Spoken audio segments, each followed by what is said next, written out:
Salut à tous, j'espère que vous allez bien. Alors, si c'est la première fois que tu me découvres, je te demanderai de t'abonner, d'activer la cloche de notification pour être averti des prochaines vidéos, de liker et de partager massivement la vidéo et de nous laisser également des commentaires. Alors, si cela est fait, je te dis merci pour ton geste. Alors, comme je le dis constamment dans mes partages, que Salomon dit qu'il n'y a rien de nouveau, ce qui a été, c'est ce qui est et c'est ce qui sera encore, et que le physique est le reflet du non visible, que le Créateur, par son verbe, parle tantôt d'une manière, tantôt d'une autre, et l'on y prend point garde.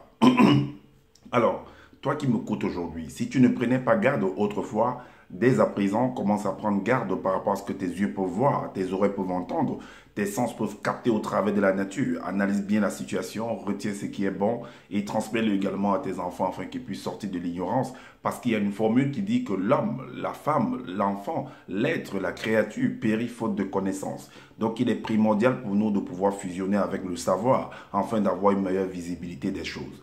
Et encore, nos pères, nos mères, dans les temps d'autrefois, ont toujours eu à appuyer leur dit par des métaphores, des énigmes, des paraboles, des proverbes, des dictons, en utilisant les éléments de la faune et de la flore. Et ils ne peuvent pas aller au-delà, car la loi du Créateur le veut ainsi. Nous sommes contenus dans un globe. Personne ne peut sortir, personne ne peut entrer. Alors, je reviens encore vers vous parce que ce personnage qui se donne des titres de Zolasan sur la toile a encore faire une sortie. Comme je l'avais dit, chaque fois qu'il fera une sortie, je serai devant lui pour le rectifier, pour le corriger, afin que tous ces titres qui s'est donné, seul enseignant, deuxième de la création, que c'est de la pacotille. Voilà, que je démontre encore, je vais encore te démontrer encore dans ce partage que tu es un usurpateur d'identité, que tu es un bandit, que tu as changé les choses, que tu as malaxé, que tu as copié les choses, que tu as sectionné les choses.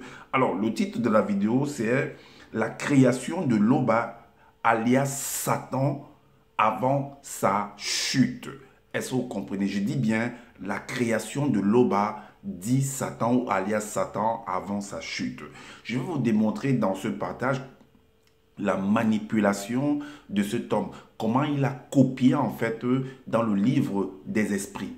Le livre d'Alan Kardec. Est-ce que vous comprenez? Parce que c'est ce qu'il a copié là, c'est ce qu'il a mis dans la préface de ce livre-ci qu'il appelle le livre d'initiative le plus puissant des excréments spirituels.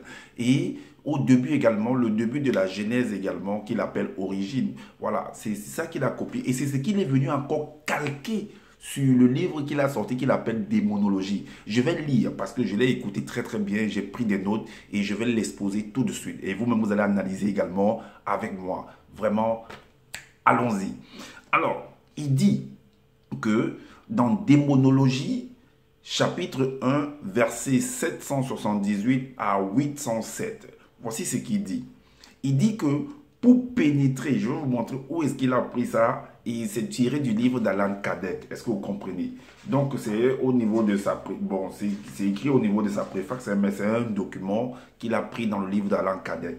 Et ce monsieur, en fait, les gens sont tellement mal. Tous les gens de son groupe-là sont tellement... Moi, j'ai travaillé avec lui. J'ai travaillé avec lui et je suis mieux placé pour pouvoir le démonter. Est-ce que vous voyez? Je vais te démonter. Moi, je dis, je vais t'envoyer à la retraite, Zolola. Je vais t'envoyer à la retraite.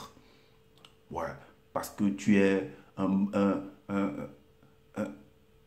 tu es du n'importe quoi en fait. Tu restes chez toi, tu dors, au lieu d'aller travailler, tu ne peux pas travailler. Tu es là pour escroquer les gens en copiant les trucs, en entrant en collaboration avec, je ne sais pas, tes amis bandits que vous êtes dans le groupe là pour faire du n'importe quoi. Nous avez trompé au début et heureusement pour moi, j'ai vérifié après moi et au fil. C'est dans mes vérifications que j'ai découvert en fait le poteau rose. Et voilà pourquoi je peux me permettre de venir au devant de la caméra pour t'exposer, pour exposer ton jeu, pour exposer ta manipulation. Alors, donc il dit là que pour expliquer en fait, parce que Satan, donc, les mêmes mots qu'il a utilisés pour son loba, c'est les mêmes mots qu'il va utiliser pour montrer en fait que la création. C'est pourquoi j'ai dit en fait que dans le titre que la création de loba, parce que Satan en fait, c'est pour lui, son loba en fait, c'est Satan. Vous allez voir. Alors, donc il dit pour pénétrer l'illumination, sauf qu'il a changé certains mots, mais d'autres mots il a laissé entièrement, il a lu des paragraphes entiers. Alors, il dit pour pénétrer l'illumination et les révélations spirituelles. Regardez ce qui s'est écrit où? C'est écrit au niveau de sa préface. Mais c'est tiré du livre des esprits d'Allan Kardec. Donc il est dit, pour les révélations spirituelles, c'est ce qu'il a dit, pour pénétrer, non, attendons, voilà, pour accéder, lui il a plutôt écrit pour pénétrer, pour accéder au mystère de la foi en Loba, lui il a plutôt écrit ici que pour pénétrer l'illumination et les révélations spirituelles. Donc il a dit ici pour accéder au mystère de la foi en Loba, et la suite c'est au niveau pour les révélations spirituelles. Est-ce que vous comprenez? C'est au niveau de la préface, c'est tiré du livre des esprits. Il dit il dit ici dans sa démonologie, il faut être initié et intronisé dans le mécanisme vibratoire de la compréhension des mots spirituels. Dans sa préface, il a dit ici, il faut des mots spirituels. Il faut des mots spirituels. Est-ce que vous comprenez? Il faut des mots spirituels. Donc, il a ajouté compréhension, mécanisme vibratoire, tout ça, des mots, voilà. Il faut des mots spirituels. Alors, il continue ici à la préface, sur 3, il dit, ainsi le veut aussi la manifestation de la conscience non connue pour ceux du visible. Ça, il a ajouté. Mais il a écrit quoi dans sa préface? Ainsi le veut la manifestation de la volonté de Loba. Est-ce que vous comprenez? Donc, il a changé les choses, il manipule, vient coller, calque ici, copie par ici, copie par. Regardez le travail de ce monsieur. Regardez comment il trompe les gens. Regardez comment il manipule les gens. Et vous pensez que quelqu'un va découvrir un truc comme ça et rester tranquille et ne pas venir en fait exposer, dénoncer cela? Puisque c'est le même travail qui, soi-disant, qu'il est en train de faire. Il dit qu'il dénonce en fait les religions. Il dénonce l'église catholique. Il dénonce le christianisme, les églises réveillées. Il les insulte. Il dit des choses que, il dénonce soi-disant Jésus. Il dénonce toutes ces choses-là en fait. Mais quand il s'agit de dénoncer ce monsieur de Zoulassan, il y a des personnes qui vont venir aboyer en fait comme des toutous. Comme des toutous en fait. Mais je suis fier en fait du fait que vous venez à aboyer parce que ça montre que le travail que je fais est vraiment noble, que je suis sur la bonne voie. Alors, à la suite, il dit que, on est au 4. Et alors il dit, car il y a une conscience sur laquelle il convient de pénétrer, qui est le support sur lequel repose aussi toute révélation spirituelle.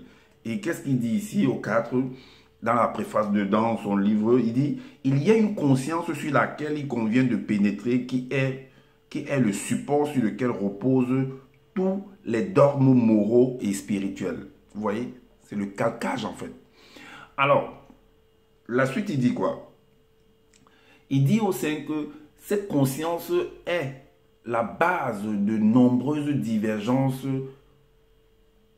faute d'un principe bien particularisé qui concerne la création de Satan avant sa chute. Ça, c'est dans la démonologie qu'il dit ça. Allons dans sa Bible. Il dit, je dis bien que ce qui est écrit dans la Bible, c'est ce qui est la copie dans le livre d'Allan Kardec, le livre des esprits. Alors, il dit que cette conscience est la base de nombreuses divergences. Faute d'un principe bien particularisé, cela concerne l'existence et la manifestation de la nature mystérieuse de Loba. C'est pourquoi je vous dis que, en fait, Loba là, c'est Satan. La suite dit quoi? Au 6. Il est vrai que l'infériorité de la compréhension de ceux qui ne peuvent pénétrer par-delà le voile ne les permet d'avoir accès à la véritable origine de la nature de la création de Satan. Allons voir ce qu'il a écrit dans sa Bible. Il dit, il est vrai que l'infériorisation de la compréhension de l'homme du visible ne lui permet pas de pénétrer la manifestation non visible de la mystérieuse nature intime de Loba. Est-ce que vous voyez un peu le vice? Est-ce que vous voyez un peu le vice de ce monsieur? Le 7 dit quoi? Il est dit que dans sa dogmologie, il écrit que dans l'intellection du visible, l'homme dépourvu de spiritualité assimile Satan la plupart du temps à un ange ou à un démon. Allons voir ce qu'il a écrit dans sa Bible. Il dit, dans l'intellection du visible, l'homme dépourvu du verbe de Loba l'assimile la plupart du temps avec l'être mortel et lui octroie donc l'inachèvement. Il lui octroie donc l'inachèvement. Est-ce que vous comprenez? Maintenant, il lui octroie l'inachèvement, mais au fur et à mesure que la manifestation, ça il n'a pas ajouté, bon, lisons quand même pour vous, hein, mais au fur et à mesure que la manifestation de la conscience spirituelle se développe en lui, son moi divin pénètre mieux le fond des réalités et il s'en fait une idée juste et plus adéquate au bon sens, du bon sens, bien que continuellement inachevé. Maintenant, on va continuer au 8. Il dit, dans sa démonologie, dans son livre qu'il appelle Démonologie, voici ce qu'il dit. Au cours des années antédiluviennes, innombrables sont des manifestations de formes de vie dont nous avons entendu parler. Qu'est-ce qu'il dit dans sa préface de Bible?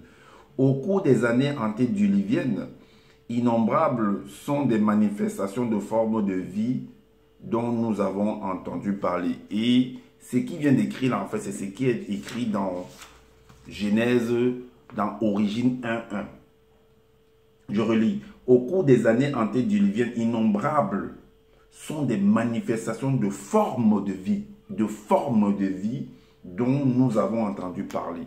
En fait, ça, c'est des choses que des hommes sont venus écrire par rapport à certains faits divers, à certaines manifestations dans la nature, en fait. Est-ce que vous voyez, c'est des choses purement physiques. Voilà pourquoi il est écrit ici que, on va prendre à quel niveau dans Origine 1.1, c'est le même récit, hein, voilà, sauf qu'il a beaucoup ajouté des choses. Il est dit que, on va prendre où, il créa tant la réalité visible. Bon, allons au début. L'aube n'a pas la manifestation de poulet, c'est-à-dire sa volonté, il déclara par égal à son verbe. Il créa au béboté, dit ça au commencement, de la réalité visible, physique, Madiba et Baïdi, c'est-à-dire l'eau primitive, en lui donnant la forme de myriades, d'innombrables formes de cercles. C'est ça qu'il a dit ici, que d'innombrables sont des manifestations de formes de vie, parce que les cercles là, ce sont des formes de vie en fait, si vous voulez comprendre. Des formes de vie, mais là on a dit formes de cercles, qui devint des multivers. Et ces multivers, c'est toujours des formes de vie. Hein? Ah oui. Maintenant, allez. Hop, je suis de retour. Donc, maintenant, on va dans sa démonologie. Qu'est-ce qu'il dit? Il dit au 9 que parmi toutes ces formes de vie, qui sont ces cercles secondaires dont il a dit dans Genèse, dans Origine 1.1, parmi ces formes de vie, il en est une unique dans les éphémérides non visibles de la création. Ce sont les entités du grand ordre des choses. Et ici, dans sa Bible, à la préface, qu'est-ce qu'il dit? Il dit, parmi toutes ces formes de vie, il en est une unique dans les éphémérides non visibles de la création, les entités du grand ordre des choses. Le verset... dans la démonologie au 10, il dit « Attester que ces entités du grand ordre des choses se sont manifestées des confins du temps serait une antiphrase. Car à cette antériorité antérieure veut dire des choses derrière au début, hein, jadis, le temps n'était point manifesté, encore tel que nous le concevons dans le visible. Pourtant, de cette antériorité, les entités du grand ordre des choses allaient être manifestées séparément. Voilà. Ici, dans sa Bible, il dit attester que ces entités, les mêmes choses, hein, attester que ces entités du grand ordre des choses se sont manifestées des confins du temps serait une antiphrase, car à cette antériorité, le temps n'était point manifesté encore, tel que nous le concevons dans le visible. Pourtant, de cette antériorité, les entités du grand ordre des choses allaient être manifestées séparément. C'est ce qu'il a écrit. C'est allaient être manifestées séparément. C'est ce qu'il a écrit dans dans Genèse, dans Origine 1.1. Il dit là que après les avoir créé des formes de vie, qu'est-ce que il a dit? Il a dit en lui donnant les formes de myriades, d'innombrables formes de vie, de siècles, qui devint les multivers. Ensuite, il les sépara. C'est ça qu'il a dit ici, que séparément. Il les sépara en les éloignant les unes des autres par des étendues. Et il créa aussi le globe terrestre en ayant lui aussi la forme d'un cercle, d'une forme de vie. Est-ce que vous comprenez? Alors, il continue en disant ici au 11 que ces esprits du grand ordre des choses remplissaient jadis les réalités du non visible de leur beauté jusqu'à l'intériorité où l'un des plus beaux voulut être entre les deux. Et c'est ainsi qu'il chuta et fut banni de la présence des entités du grand ordre des choses. Et ce fut ce dernier qui pénétra et devint l'anti-vérité. C'est la même chose qu'il a écrit ici dans le truc. Que ces esprits du grand ordre des choses remplissaient jadis des réalités du non visible de leur beauté, jusqu'à l'intériorité où l'un des plus beaux voulut être entre les deux. Le mot entre les deux là, retenez ça bien, je vais vous démontrer quelque chose. Et c'est ainsi qu'il chuta et fut banni de la présence des entités du grand ordre des choses. Et ce fut ce dernier qui pénétra et devint l'anti-vérité. Alors, il a pris en fait le livre, il a mentionné en fait le livre d'Ézéchiel, parce que dans Ézéchiel chapitre 28, on parle du roi de Tyr, ou du prince de Tyr, roi de Tyr, du prince de Tyr. Alors, il dit qu'on a copié en fait dans sa Bible, dans le livre de la vérité, soi-disant, les biblistes ont copié ça là-bas pour venir mettre dans les Bibles classiques et dire que non, le prince de Tyr, que non, ça fait allusion à... Et d'autres, en fait, voilà, que c'est Satan, en fait. C'était la création de Satan. Mais d'autres qui n'ont pas de révélation, qui ne sont pas assis dans les Écritures, c'est ce que Zolassi dit. Hein. Donc, ces pseudo-enseignants, tout ça, ces pasteurs, ces bishops et tout, disent qu'en fait, que le prince de Tyr, que c'est un homme sur la terre, tout ça et tout. Et il nous a dit que non, que ça s'adresse à Satan. Je vais vous démontrer ici que ça s'adresse en fait à un homme sur la terre. Ça s'adresse, le prince de Tyr, là, c'est un royaume. Et le prince ou le roi de Tyr, c'est un roi de la terre et nulle part ailleurs. Je vais vous démontrer ça. Et même dans sa Bible également, c'est démontré. Puisque les gens ne vérifient pas, ils ne lisent pas. Et moi, j'ai le temps pour lire. J'ai le temps pour t'écouter et de venir t'exposer. Alors, comme j'ai dit, il dit Ézéchiel 28 ne fait aucunement allusion à un soi-disant chérubin, mais plutôt au roi. Non, c'est moi qui dis que Ézéchiel 28 ne fait allusion à un chérubin, mais plutôt à un roi de Babylone, dans Ézéchiel 28. Alors, on va aller dans le livre de Ézéchiel, chapitre 28. On va prendre quelques extraits parce qu'il y a beaucoup d'éléments en fait qui attestent que ça s'adresse à un homme sur la terre. Alors, dans Ézéchiel chapitre 28, dans les Bibles classiques, hein, verset 12, il est dit, fils de l'homme, prononce une complainte sur le roi de Tyr. Dans d'autres versions ou dans d'autres livres, parce que Ézéchiel 28 là en fait est une copie également du livre de ce qui s'est produit dans le livre d'Ésaïe. Hein. Ah oui, la complainte là c'est une chanson, donc prononce une chanson. Vous savez, c'est pourquoi je dis généralement que nos pères, nos mères, dans les temps d'autrefois ont toujours eu à appuyer leur dit par des métaphores, des énigmes, des paraboles, des dictons, des proverbes, en utilisant les éléments de la faune et de la flore, et ils ne peuvent pas aller au-delà. Est-ce que vous comprenez? Alors, il y a ce qu'on appelle des éloges. Il y a en ma langue en fait, on appelle ça mbalu. Mbalou, ça dit en français des contes. Ça veut dire qu'on te conte une histoire. L'histoire, par exemple, d'un roi, comment son vécu, sa naissance, son vécu, comment il a son règne, en fait. L'histoire d'un homme. Mais on te conte ça par des chansons, en fait. On te le dit par des chansons, par des danses, et ainsi de suite. Est-ce que vous voyez? C'est ce qui est fait là-dedans. sa condamnation, ainsi de suite. Est-ce que vous voyez? Donc, ces échanges avec les différents territoires, ainsi de suite. Mais on te compte ça, on appelle ça Mbalu. Dans Ambassa, par exemple, on appelle ça le Makouné. Est-ce que vous voyez? Ce sont des danses en fait traditionnelles, mais où on explique en fait des faits de société, des histoires. Et vous allez voir qu'il y a aussi un dessin animé que j'ai souvent eu à voir, c'est dans les mangas Dragon Ball Z. Il y a un monsieur, un personnage dans la dernière, il s'appelle Satan Petit Cœur. Satan Petit Cœur. Satan Petit Cœur. Il y a également, je crois, un navire où c'est une bombe qu'on appelle le Satan.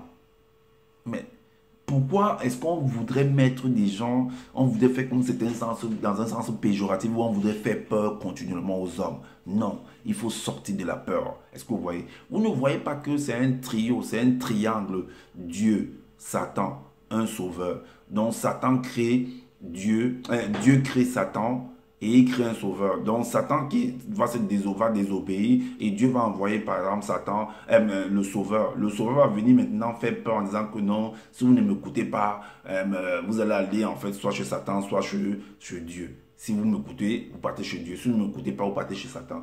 Donc, on fait une opposition entre Satan et Dieu. On dirait en fait une balance en fait. Est-ce que vous voyez? Comme si Satan s'opposait à Dieu. Vous voyez? Donc, c'est équivalent, c'est une balance. S'il y a certains qui vont aller chez Dieu, d'autres vont aller chez Satan. Donc, vous voyez que c'est de la rivalité. C'est l'équivalence en fait. C'est n'importe quoi. Alors, donc, il est dit que dans le verset 12, Fils de l'homme, prononce une complainte sur le roi de Tyr. Tu lui diras, 2 points. Ainsi parle le Seigneur, l'Éternel, 2 points. Tu mettais le sceau à la perfection. Tu étais plein de sagesse, parfait en beauté. Est-ce que vous voyez? Parfait en beauté. Vous allez comprendre que le roi de Tyr ça va représenter également Adam, puisque Adam l'a mis dans un jardin d'Éden. Vous allez rendre compte que le personnage dont on parle ici, là, était également dans une sorte de jardin d'Éden. Est-ce que vous voyez? Ça s'adresse également à Nebuchadnezzar, ça s'adresse également à l'un des fils, je crois, l'un des Belshazzar également, ça s'adresse également à Pharaon. Il y a des versets qui l'attestent. Alors, on va ouvrir des fenêtres pour vous montrer quelque chose. On va aller dans Ésaïe 14. On va aller dans le livre d'Ésaïe 14. Le titre, en fait, verset 4, le titre, en fait, c'est prophétie contre le roi de Babylone. Prophétie contre le roi de Babylone. Vous allez voir que c'est le même récit, en fait. Alors, le verset 4 dit quoi? Le verset 4 dit, alors, tu prononceras, là-bas, on a dit plutôt une complainte au verset 12 dans le livre d'Ézéchiel 22, mais plutôt on dit ici que tu prononceras ce chant sur le roi de Babylone et non le prince de Tyr. Mais souvent on dit que c'est la même chose, juste un jeu de langage. Le roi de Babylone, et tu diras, et quoi? Le tyran n'est plus, l'oppression a cessé. Est-ce que vous comprenez? Maintenant, on va aller dans le livre de Daniel. Dans le livre de Daniel, chapitre 2, au verset 38. Il est dit, il a remis entre tes mains, en parlant de Nebuchadnezzar. Puisque au 30, on dit, ô roi, tu étais le roi des rois, car le Dieu des cieux t'a donné l'empire, la puissance, la force et la gloire. Le verset 38, il est dit, il a remis entre tes mains en quelques lieux qu'il habite les enfants des hommes, les bêtes des champs et les oiseaux du ciel. Et il t'a fait dominer sur eux tous. C'est toi qui es la tête d'or. Et si vous remarquez bien également, je vous l'avais fait un enseignement en disant que Satan, en fait, c'est la tête d'or. C'est l'or, en fait, si vous vous rappelez bien. C'est l'or. Donc, il a solidifié, en fait, son rang. Donc, tout est en or maintenant, si vous vous rappelez bien. Alors, on va aller également dans Daniel, chapitre 5. Donc, ça fait allusion également à Belshazzar, bien entendu. Donc, chapitre 5, verset 1 à 6. Il est dit, le roi Belshazzar donna un grand festin, puisque la complainte qu'on va, c'est comme un rendu de justice en fait qu'on est en train de faire. C'est comme une sanction qui est en train d'être appliquée envers ce roi-là. Alors la complainte, comme dit, prenons ce homme, condamne-le en fait. Le roi Belshazzar donna un grand festin à ses grands au nombre de 1000 et il but du vin en leur présence. Belshazzar, quand il eut goûté au vin, il fit apporter les vases d'or et d'argent que son père Nebuchadnezzar avait enlevés du temple de Jérusalem, afin que le roi et ses grands, ses femmes et ses concubines s'en servissent pour boire. Alors, on apporta les vases d'or qui avaient été enlevés du temple de la maison de Dieu à Jérusalem. Et le roi et ses grands, ses femmes et ses concubines s'en servirent pour boire. Ils burent du vin et ils louèrent les dieux d'or, d'argent, d'airain, de fer, de bois et de pierre. En ce moment, voilà la complainte qui va, la sanction, le chant qui va être appliqué. En ce moment apparurent les doigts d'une main d'homme et il écrivit en face du chandelier sur la chaux de la muraille du palais royal. Le roi vit cette extrémité de main qui écrivait. Alors le roi changea de couleur et ses pensées le troublèrent. Les jointures de ses reins se relâchèrent et ses genoux se heurtaient l'un contre l'autre. J'aurais fait un enseignement pour expliquer ce que ça signifie en fait. Alors, on retourne dans le livre d'Ézéchiel. Dans le livre d'Ézéchiel, chapitre 28, à partir du verset 13 à 14. 13 à 14, il est dit que tu étais en Éden, le jardin de Dieu. Tu étais couvert de toute espèce de pierres précieuses, de sadoine, de topaz, de diamants, de chrysolite, d'onyx, de jaspe, de saphir, d'escarboucle, d'émeraude et d'or. Tes tambourins et tes flûtes étaient à ton service, préparés pour le jour où tu fus créé. Tu étais un chérubin protecteur aux ailes déployées. Est-ce que vous comprenez? Tu étais un chérubin protecteur aux ailes déployées. Je t'avais placé et tu étais sur la sainte montagne de Dieu. Tu marchais au milieu des pierres étincelantes. Alors, donc dans Daniel, on revient encore dans le livre de Daniel 5, à partir du verset 18, jusqu'au verset 21, il est dit que, ô roi, le Dieu suprême avait donné à Nebuchadnezzar ton père l'empire, la grandeur, la gloire et la magnificence. C'est les mêmes choses, mais seulement écrit d'une autre manière. On a jusqu'au verset 21.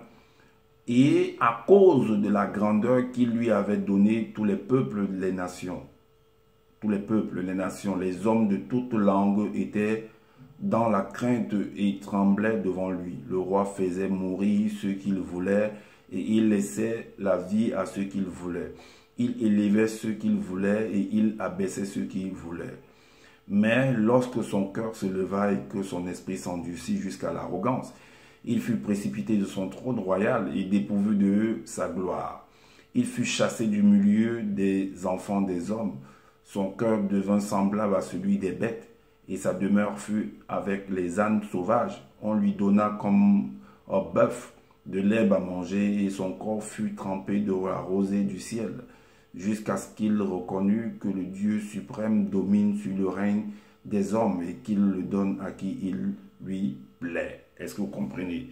Maintenant, on va aller dans le livre de ce monsieur pour vous démontrer que ça s'adresse également à un homme, que lui-même confirme cela dans son livre qu'il appelle la Bible là. Il confirme cela. Dans le livre de Wonja, c'est-à-dire Ésaïe, chapitre 14, au verset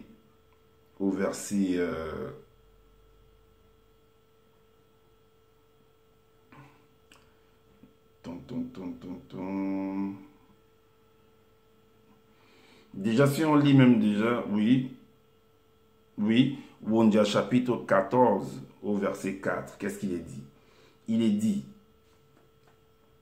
14 au verset, il est dit, le titre c'est le retour des exilés graciés, c'est ce qu'il a écrit là. Il est dit, alors tu prononceras ce chant, la même chose qu'il écrit dans les Bibles classiques, sauf que dans les d'Ézéchiel on a dit la complainte. Il dit, alors tu prononceras ce chant contre les démons, lui il a vu dire les démons en fait, et contre le roi non initié de Djombela Mundi. Djombela Mundi c'est Babylone. Et tu diras, et quoi, le tyran n'est plus, l'oppression a cessé. Et le verset 12 dit quoi? Le verset 12 à 16 dit quoi?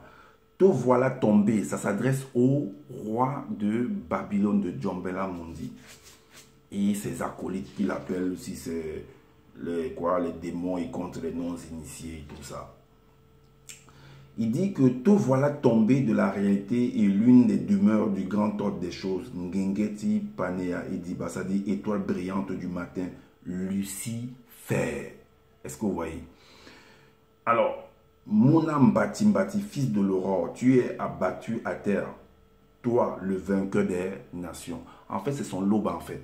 Que ce soit Satan, que ce soit Chérubin, que c'est son loba qui est derrière tout ça. Le verset 13 nous dit, tu disais en toi-même, je monterai plus haut où se trouvent les entités qu'on ne peut nommer, je lèverai ma puissance au-dessus des proches du Créateur. Je prendrai place entre les deux mystérieux. Je prendrai place entre les deux mystérieux. On va lire ça, ce verset dans Ésaïe 14. Il est dit ici que le verset 13 dit que te voilà tombé le verset 2, à partir du verset 2, il est dit te voilà tombé du ciel, dans les Bibles classiques, hein, te voilà tombé du ciel, astre brillant, fils de l'aurore, tu es abattu à terre, toi le vainqueur des nations. Le verset 13 nous dit, tu disais en ton cœur, je monterai au ciel, je lèverai mon trône au-dessus des étoiles de Dieu. Je m'assierai sur la montagne de l'assemblée, à l'extrémité du septentrion. Le verset 14 dit, je monterai sur le sommet des nuées, je serai semblable au très haut. Et le verset 15 dit, mais tu as été précipité dans le séjour des morts, dans les profondeurs de la fosse. Vous avez compris? Et on revient encore sur sa Bible, c'est la continuité. Il est dit, on a dit jusqu'au verset 7, avant le commencement et après la fin de la non-existence, car je désire être semblable au Moukolé, ça dit au très haut.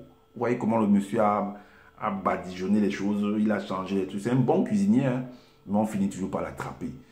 Le verset 15, mais tu as été précipité dans le séjour de la déchéance. Là-bas, on a dit dans la Bible que le séjour il est mort, mais lui, il écrit c'est celui de la déchéance. Dans les profondeurs du bannissement. Alors, ceux qui te voient fixent sur toi leur regard et ils te considèrent attentivement. Est-ce là cette entité déchue qui, dans sa démence, désirait être semblable au Moukolé dit très haut, en ayant convoité de prendre place entre les deux mystérieux? N'est-ce pas aussi ce roi qui faisait trembler ceux non connus de la terre qui ébranlaient les royaumes? Vous avez entendu? Alors, que ça s'adresse vraiment au type de Babylone. Le chapitre 13, toujours dans le chapitre 1, dit quoi? Il est dit le jugement divin. Alors, prophétie sur Djombela Mundi, c'est-à-dire Babylone.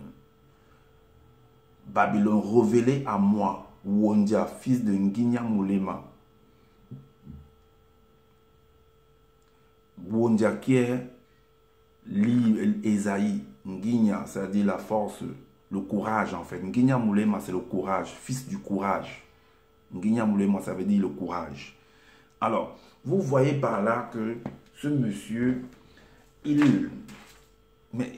puis il dit qu'il est intelligent, il dit qu'il est envoyé, je ne sais pas quoi, qu'il est la seule personne à pouvoir révéler si je ne sais pas quoi. Mais c'est ça la révélation, ce que vous venez d'entendre là.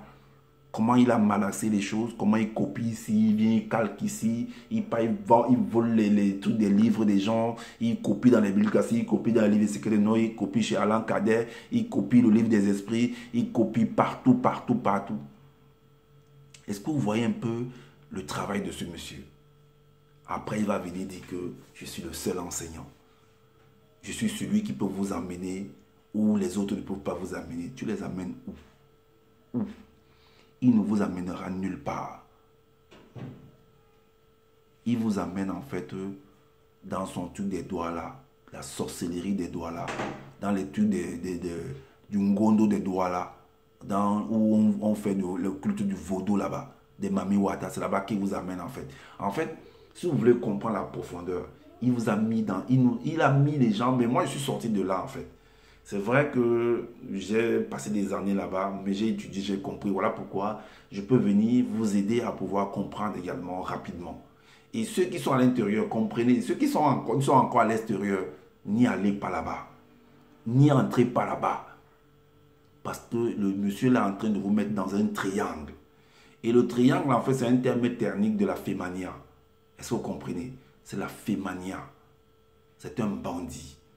Il est là, en fait, pour se faire de l'argent, pour vous escroquer. Parce que l'homme, en fait, lorsqu'il est démoralisé, il est dans des soucis, se retourne, en fait, sur soi-disant que non, des trucs des églises, des trucs des soi-disant, d'autres des spiritualité, religion. C'est du n'importe quoi, c'est du blablabla. Allez chercher votre argent. Faites des formations, apprenez et fortifiez-vous. Et voilà, cherchez votre argent. Tout simplement. N'allez pas dans des bêtises où les gens sont là pour vous escroquer. On vous met dans des principes, des conditions qui... vous n'arrivez plus à vivre votre vie. Vous devenez en fait comme malheureux, malheureuse. Alors vous n'arrivez plus à profiter de la vie. Pendant que lui vous conditionne à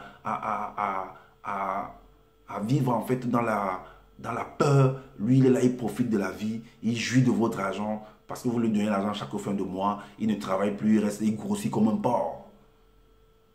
Alors, c'est ce que moi j'avais à vous partager. Celui qui veut comprendre, qu'il comprenne. Celui qui ne veut pas comprendre, c'est toujours pareil. On ne force personne. Je ne suis pas là pour dire que non, à t'obliger à ne pas aller chez X ou C. Tu y vas où tu veux. C'est ton problème. Et tu subiras. Que tu n'ailles pas, tu vas subir les conséquences. Que tu ailles, tu subiras toujours les conséquences. Parce que derrière chaque chose, il y a toujours des effets. Il y a toujours des effets. Mais il faut apprendre. Il faut lire. Il faut avoir le temps de vérifier. Moi, j'ai ce temps. Et comme je te l'avais dit, Zulu Lassan, je serai toujours devant toi pour te rectifier, pour te ramener à l'ordre, pour te montrer que je maîtrise la chose. Et je vais t'envoyer à la retraite. Oui. Alors, comme je le dis constamment dans mes partages que je n'ai pas la science infuse, si vous trouvez qu'il y a des manquements par rapport à ce que je viens de dire, laissez-nous des commentaires, sinon que vous faites des vidéos également pour éclairer les uns et les autres, car c'est le but. Et également, abonnez-vous massivement à ma chaîne, activez la cloche de notification pour être averti des prochaines vidéos, likez, partagez massivement cette vidéo aussi, afin de faire connaître l'imposture, le banditisme de cet homme-là, qui lui également a été formé par Shuera Kwetu. Aujourd'hui, bon, c'est après des combats, des séparations, et il s'est retrouvé à son propre compte également. Et voilà ce qu'il est en train de se faire. Mais c'est ça, c'est la vie en fait, parce qu'il n'y a rien de nouveau. Donc, prenez soin de votre famille, prenez soin de votre santé, et je vous dis à bientôt pour une prochaine vidéo. Ciao!